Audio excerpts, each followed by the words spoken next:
जीवन अपने अंतिम पड़ाव पर है। बस चंद सांसें बची है मेरे पास। वादा किया था तुमने कभी कि अंतिम क्षण में तुम साथ होगी, दोगी ना ये हक। क्या संबोधन दूँ? शांतानु पत्र की मुट्ठी में भीज कर गोला बना दिया। आग को समर्पित करना होगा। सोमी सोच रही थी आज क्या कहे अचिन से। 15 साल पुरानी बातें। अचिन ने पहले कभी उससे वफा नहीं की, परंतु आज अपने प्यार विश्वास से उसने सोमी के मन पर छाई हर परछाई को धो दिया है। पूर्ण समर्पित है अचिन उसके प्रति। आज से 18 साल पहले का उसका अतीत परत दर परत खुलने लगा। अखबार में विज्ञापन पढ़ पिताजी ने देर न लगाई थी। सोमी का फोटो बायोडाटा के साथ पोस्ट करके ही सांस ली। अब इंतजार था तो बस जवाब का। एक दिन जवाब भी आ गया। रविवार को लड़की देखने आ रहे हैं। सोमी के घर में तैयारियां होने लगी। एनआरआई लड़के के माता पिता को प्रभावित करने का हर प्रयत्न कर रहे थे पिताजी। सोमी भी लजा जाती। अचिन ने सोमी को देखते ही पसंद कर लिया था। बस एक ही शर्त थी, शादी अगले हफ्ते होगी। फिर कुछ महीनों तक इंतजार करना होगा। सब कुछ व्यवस्थित होने पर बुला लूँगा सोमी को भी न्यूयॉर्क में। एनआरआई दामाद पाने की खुशी में पिताजी के पांव जमीन पर नहीं पड़ रहे थे। चाचा ताऊ सब ने समझाया, अरे अच्छी तरह छानबीन करके देना बेटी, विदेश में बसे लड़कों का क्या भरोसा, बताते कुछ है निकलता कुछ है। अचिन का दिल्ली में शानदार फ्लैट। उसके मम्मी पापा और छोटे भाई से मिलकर पापा तो निश्चिंत हो चुके थे और आने वाले 15 दिन में वह श्रीमती अचिन बन गई थी। शादी के शुरुआती दिन अचिन के संग पंख लगाकर उड़ गए। पार्टी, घूमना फिरना, अचिन की प्यार भरी बातें, एक छोटे से घर की लड़की। सोमी के लिए यह सब स्वप्न सा था। पर अचिन के न्यूयॉर्क जाने के बाद वक्त जैसे सहम सा गया। लंबा चौड़ा घर, उसमें सास ससुर, छोटा देवर रोमी। अचिन से लंबी लंबी बातें होती फ़ोन पर। हर बार एक ही आश्वासन, जल्दी ही बुला लूँगा तुम्हें जान, पल्लू से बंधा हूँ तुम्हारे, हुक्म करो तो सब कुछ छोड़कर आ जाऊँ वापस। और हर बार उसके इंतज़ार में कुछ महीने और जुड़ जाते। शादी के बाद ही पता चला था अचिन के पास कोई जॉब नहीं है विदेश में। शादी भी उसने मम्मी पापा के लिए की है। सोमी को लगने लगा था जैसे वह चली जा रही हो। अचिन की सच्चाई से वाकिफ होने पर उसके सारे वादे खोखली बातें लगती। माँ पिताजी से अचिन की बड़ी शिकायतें की उसने, पर अब लगने लगा था जैसे माँ पिताजी उसका कन्यादान करके मुक्त पा लेना चाहते थे। उस दिन अचिन का फ़ोन सोमी के भाग्य का फैसला कर गया। मैं अभी 4-5 साल तक भारत नहीं आ सकता। एक नई कंपनी लॉन्च की है मैंने, और हाँ, तुम्हें भी नहीं बुला पाऊँगा।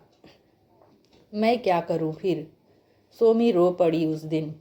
माफ़ करना सोमी, मैं आजकल मैरी के साथ रह रहा हूँ। शादी नहीं की पर 5 साल तक का एग्रीमेंट है। निभेगी तो शायद शादी भी कर लेंगे। अचिन ने बात अधूरी छोड़ दी। मैरी कंपनी की 75% की पार्टनर है। समझ गई थी सोमी, आगे कुछ न सुन पाई। अब वह क्या करे?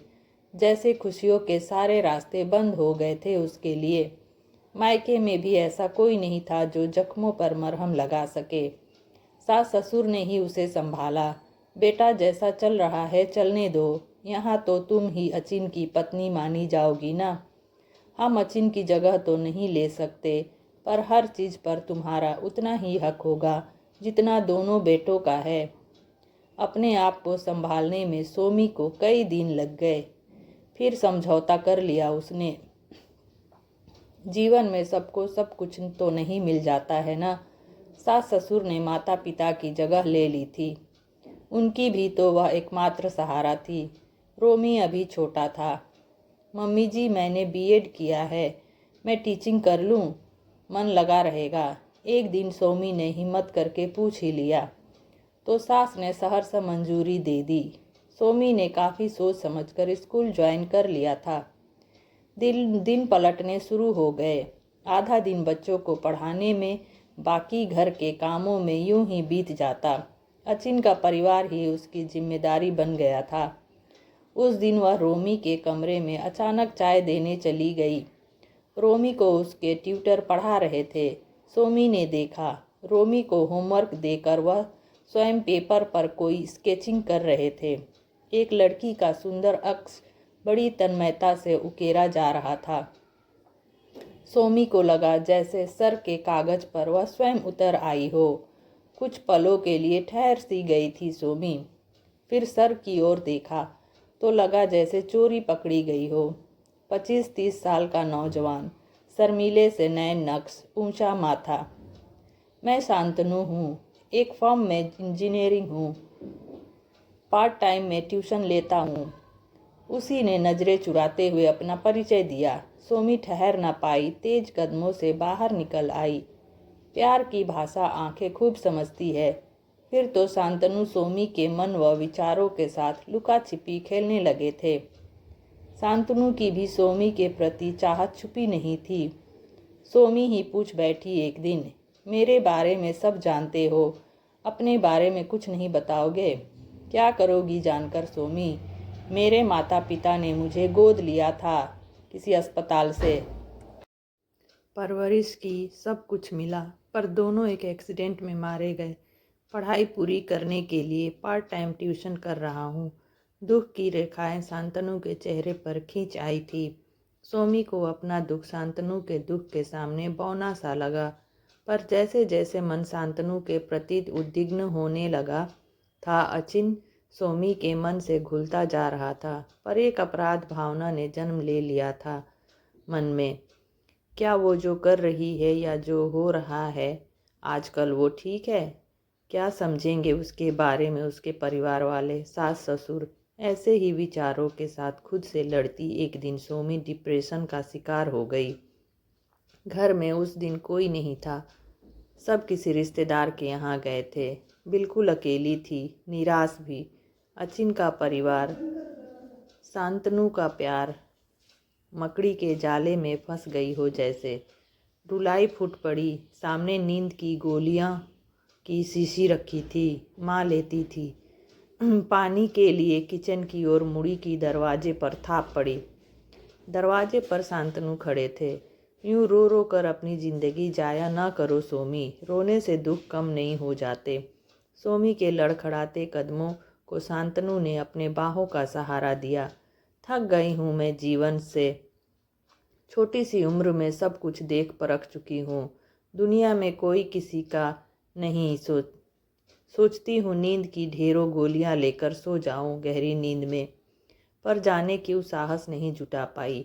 सोमी ने अपना शरीर ढीला छोड़ दिया। पर किसके लिए सोमी? वो जो तुम्हें नहीं मिला उसके लिए? पर क्या जो तुम्हें मिला उसका सम्मान किया है तुमने? शांतनु ने सोमी की आंखों में झांका। गर्म सांसों की तेज रफ्तार सब कुछ समेट लेना चाहती थी। आंचल सीने से ढल गया, पर शांतनु ने अपने आप पर काबू किया। जिससे प्यार किया हो उसके शरीर को बिना अधिकार के स्पर्श करना शांतनु के आदर्शों से परे था। चलो तुम्हें आज बढ़िया सी कॉफ़ी पिलाता हूँ। रसोई किधर है सोमी? और रसोई की ओर चल पड़े। काफ़ी देर से रोते रहने से सोमी का जी हल्का हो गया। साड़ी ठीक करके खड़ी हुई तो देखा शांतनु खड़े थे कॉफ़ी के साथ। सोमी, मुझसे शादी करोगी? क्या ये सब छोड़कर चल सकोगी मेरे साथ एक सीधी सादी जिंदगी जीने के लिए? कॉफ़ी सिप लेते हुए शांतनु ने उसके सामने प्रस्ताव रखा। सोच लो सोमी। माँ पिताजी के आने का वक्त हो गया था, सो शांतनु चला गया। वह काम में लग गई। हाँ, मैं शांतनु से शादी करूँगी। सोमी माँ पिताजी से बात करेगी या एक दिन सब छोड़कर किनारा कर लेगी। अपनी सोच को विराम देकर सो गई थी वह। सुबह उठी तो सिर थोड़ा भारी था। सूरज सिर पर चढ़ आया था। तभी माँ की खुशी की चीख सुनाई पड़ी। अचिन वापस आ रहा है सोमी, परसों 9:30 की फ़्लाइट से हमेशा के लिए। माँ ने खुशी से सोमी को अपने गले से लगा लिया, पर वह अचकचा गई। ये कैसा न्याय है तेरा ईश्वर? इतने लंबे अरसे बाद आज अचिन का आना। ऐसा लग रहा था जैसे किसी को कोई शिकायत ही न हो अचिन से। पूरे घर की सफाई हो रही थी। अचिन की मनपसंद खाना सब कुछ उससे बिना पूछे कुछ ही घंटों में तय हो गया था। क्यों लौट रहा है अचिन अब? पता चला उसकी कंपनी पिट गई थी और कर्जे की मोटी रकम उसके सिर पर थी। मैरी ने उसको छोड़ दिया था, इसलिए जनाब वापस आ रहे थे। सोमी का मन हुआ वह भाग जाए कहीं एकांत में, पर कहाँ। मन गलीन से भर उठा। अचिन अचिन सब जगह अचिन। अपने फ़ायदे के लिए उसे मझधार में छोड़ गया। धोखे से शादी की और मैरी के साथ रहकर भी कुछ न मिला तो लौट रहा है।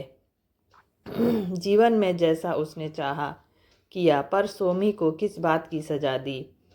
क्या वह अचिन को दोबारा पति का दर्जा दे सकेगी, खासकर जब शांतनु की सादगी उसके रोम रोम में बस चुकी हो? अचिन की खुदगर्जी से उसका तन मन घायल था, पर भारतीय मर्यादा तो पति के 100 खून भी माफ़ कर देती है। पति के घर डोली उतर गई तो उसी घर से अर्थी उठे स्त्री की आदर्श थोप थोप कर देवी बना डालते हैं।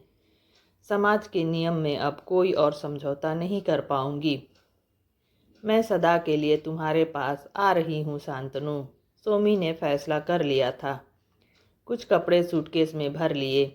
सारी रात बेचैनी से काट दी। सुबह से ही घर में लोगों का आना जाना शुरू हो गया था। सोमी के माता पिता भी आए थे। सोमी ने कमरे में ले जाकर अपनी माँ को अपना फैसला सुना दिया। 2 खानदानों को तबाह न कर बेटी। पहले चली जाती तो कोई बात न थी, पर अब तो खुशियाँ अपने आप चल कर आ रही है तेरे पास। माँ के वही पुराने वाक्य, समझाने धमकाने के पैंतरे शुरू हो गए थे।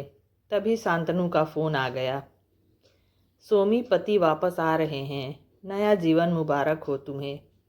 इतना स्वार्थी नहीं मैं कि अपने साथ तुम्हें कांटों में घसीट लूँ, पर हाँ इतना ज़रूर चाहूँगा कि जीवन के अंतिम पलों में जब सांसों साथ छोड़ दे रही हो तो तुम मेरे सिरहाने बैठी रहो, मुझे तलाशना मत। और शांतनु ने बिना कुछ उसकी सुने फ़ोन रख दिया।